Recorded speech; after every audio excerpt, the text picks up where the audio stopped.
For example आज के जो कैपिटलिस्ट लोग हैं, जो अमीर लोग हैं, वो मीडिया को भी कंट्रोल कर रहे हैं, वो सरकार को भी कंट्रोल कर रहे हैं, सरकार उनके पैसे पे काम कर रही है, उनके लिए काम कर रही है, वो रिलीजन को भी कंट्रोल कर रहे हैं, वो रिलीजन को अपने हिसाब से चला रहे हैं, राइट। जहां पे उनको फायदा होता है, रिलीजन को कैसे अपने हिसाब से चला रहे हैं मैं आपको बताता हूं। रिलीजन को अपने हिसाब से वो ऐसे चला रहे हैं, वो कहते हैं जो गरीब है ना, जो गरीब लोग हैं, जो मजदूर लोग हैं, जिनके पास पैसे नहीं हैं, तो उन गरीब और मजदूरों को ये बात मनवाई जाती है कि तुम गरीब और मजदूर इसलिए हो क्योंकि तुमने पिछले जन्म में पाप किए थे और तुम इस बार इस जन्म में ईमानदारी से काम करो, बहुत ईमानदारी से काम कर रहे हो तुम, और ईमानदारी से काम करो। 8 घंटे की जगह तुम 12-12 घंटे काम करो, 12 घंटे की जगह तुम 18-18 घंटे काम करो, और अगले जन्म में तुम्हें सुख होंगे। कहने का मतलब क्या है, ये जो गरीबों की एक्सप्लॉइटेशन है, इसको जस्टिफाई करने का काम कर रहा है रिलीजन। कौन करवा रहा है? कैपिटलिस्ट करवा रहा है। अमीर लोग गरीबों को मजहब के तहत ये मनवा देते हैं कि तुम आज गरीब इसलिए हो क्योंकि तुमने पिछले जन्म में पाप किए थे, इसलिए इस बार इस जन्म में तुम ईमानदारी से काम करो, 18-18 घंटे काम करो, और अगले जन्म में तुम जो है वो सुख प्राप्त करोगे।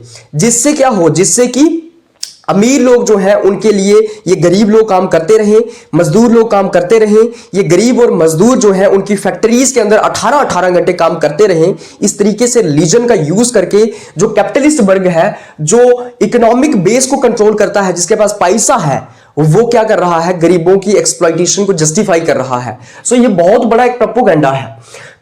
तो मार्क्स का ये कहना था कि जो भी इकोनॉमिक एक्टिविटीज को कंट्रोल करता है, इकोनॉमिक बेस को कंट्रोल करता है, फैक्ट्रीज को कंट्रोल करता है, बड़ी बड़ी कंपनीज को कंट्रोल करता है, वो इंसान क्या करता है? सुपरस्ट्रक्चर को भी कंट्रोल करता है, मीडिया को वो कंट्रोल कर लेता है, स्टेट को वो कंट्रोल कर लेता है, रिलीजन को वो कंट्रोल करता है और रिलीजन को अपने हिसाब से यूज करता है, स्टेट को वो अपने हिसाब से यूज करता है। स्टेट को पहले पैसे दिए, किसी एक पॉलिटिकल पार्टी की सरकार बनाई और वो सरकार उसके लिए काम करेगी।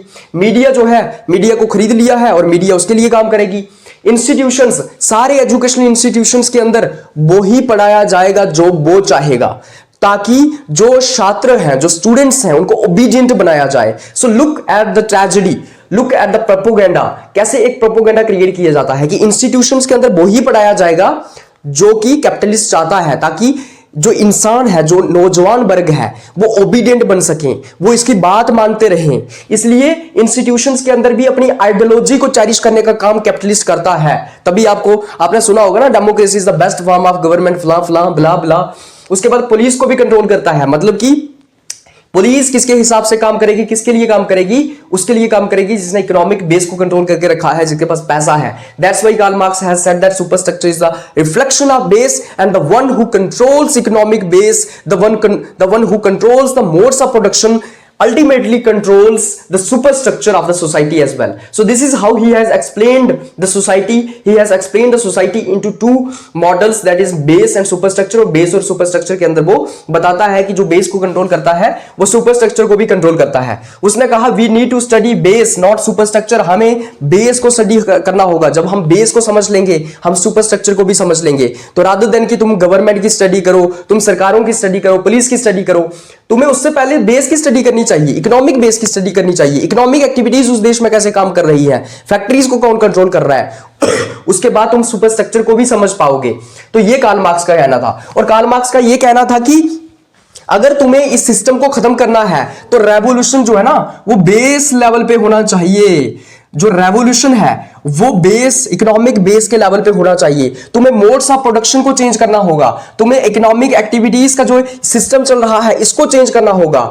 तुम्हें जो कैपिटलिस्ट के हाथ में पावर है उससे छीन के, उसे मार के, उसके खिलाफ वायलेंट रेवोल्यूशन करके अपने हाथ में पावर लेनी होगी। इकोनॉमिक एक्टिविटीज का कंट्रोल अपने हाथ में लेना होगा, तभी तुम जो है सुपरस्ट्रक्चर को भी बदल पाओगे। तो लोग क्या करते हैं? रजीम चेंज करवा देते हैं, लोग पॉलिटिकल रेवोल्यूशंस करते हैं, लोग सरकारों के खिलाफ रेवोल्यूशंस करते हैं, लोग जो है वो गवर्नमेंट के खिलाफ रेवोल्यूशन करते हैं, मीडिया के खिलाफ रेवोल्यूशन करते हैं। According to Marx the political revolution is no revolution, क्योंकि तुम सरकार के खिलाफ रेवोल्यूशन करके क्या लोगे?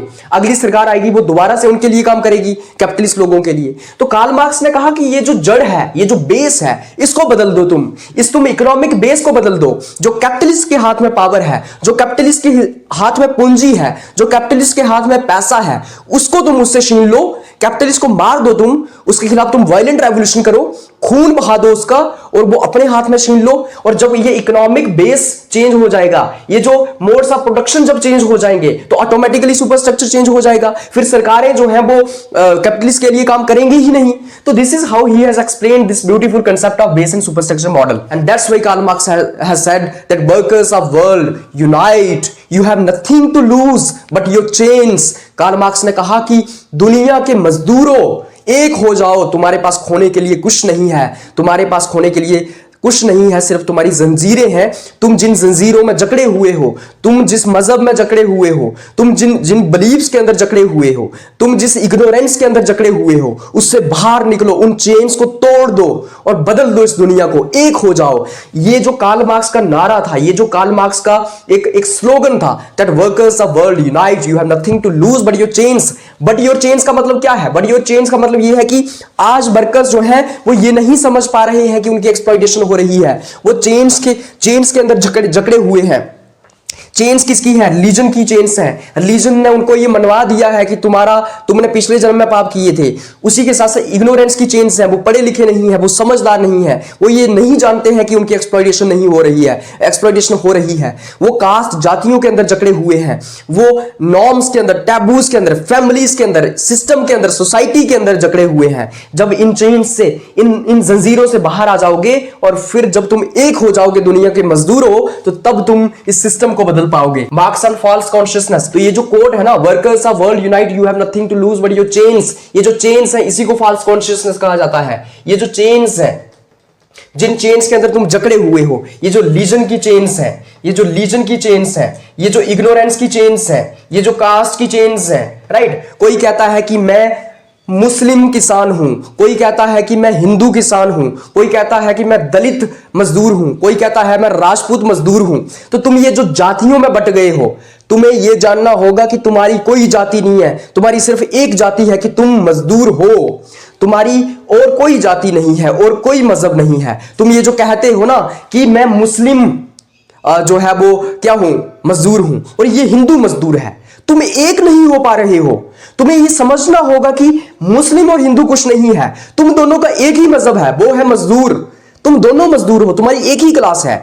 तुम्हें यह समझना होगा कि तुम दोनों की एक ही जाति है, वो है मजदूर। तुम दोनों मजदूर हो, तुम दोनों का एक ही नॉर्म्स है, तुम दोनों की एक ही वैल्यूज होनी चाहिए कि तुम मजदूर हो और कुछ नहीं। तुम्हें बांटने की कोशिश की जा रही है ताकि तुम एक ना हो पाओ। तुम्हें रिलीजन के अंदर, कास्ट के अंदर, मजहब के अंदर बांटा जा रहा है ताकि तुम एक ना हो पाओ। और जब तुम इन जंजीरों से बाहर निकलोगे, जब तुम एक हो जाओगे, तो तुम इस सिस्टम को उखाड़ के फेंक दोगे। ये कार्ल मार्क्स का कहना था। कार्ल मार्क्स ने कहा कि People should come out from the false consciousness and develop true consciousness. लोगों को false consciousness से बाहर आ जाना होगा और true consciousness को develop करना होगा। false consciousness क्या है? जो तुम chains में जकड़े हुए हो। उसने कहा कि 2 levels of consciousness होती है। पहली होती है class in itself, दूसरी होती है class for itself. class in itself का क्या मतलब है? class in itself का मतलब यह है कि जब तुम false consciousness से बाहर निकल रहे हो, लेकिन ये low level की consciousness है। यहां पे तुम ये realize कर रहे हो कि तुम एक क्लास को बिलोंग करते हो, तुम्हारी वर्कर क्लास है मतलब when workers know that he belongs to a particular class, जब ये वर्कर पहचान जाता है, ये जान जाता है कि उसका मजहब, उसकी जाति तो अलग, मतलब वो अपने मजहब से, जाति से जब बाहर निकल आता है और वो ये समझ लेता है कि वो मजदूर है, वो एक क्लास को बिलोंग करता है। वो ये समझ लेता है कि एक कैपिटलिस्ट क्लास है, एक वर्कर क्लास है। कैपिटलिस्ट क्लास जो है अमीरों की क्लास है, वर्कर क्लास जो है वो किसकी क्लास है? मजदूरों की क्लास है। जब वो ये समझ लेता है कि 2 क्लासेस हैं, जब वो लीजन से बाहर आ जाता है, वो कहता है कि मुस्लिम और हिंदू किसान कोई नहीं होता, मुस्लिम और हिंदू मजदूर नहीं है, बल्कि हम सब मजदूर ही हैं। तो उसका ये कहना है कि जब आप ये समझ लेते हैं कि आप एक क्लास में आते हैं, आप एक वर्कर क्लास में आते हैं, उसके बाद क्लास फॉर इटसेल्फ का मतलब ये है कि जब तुम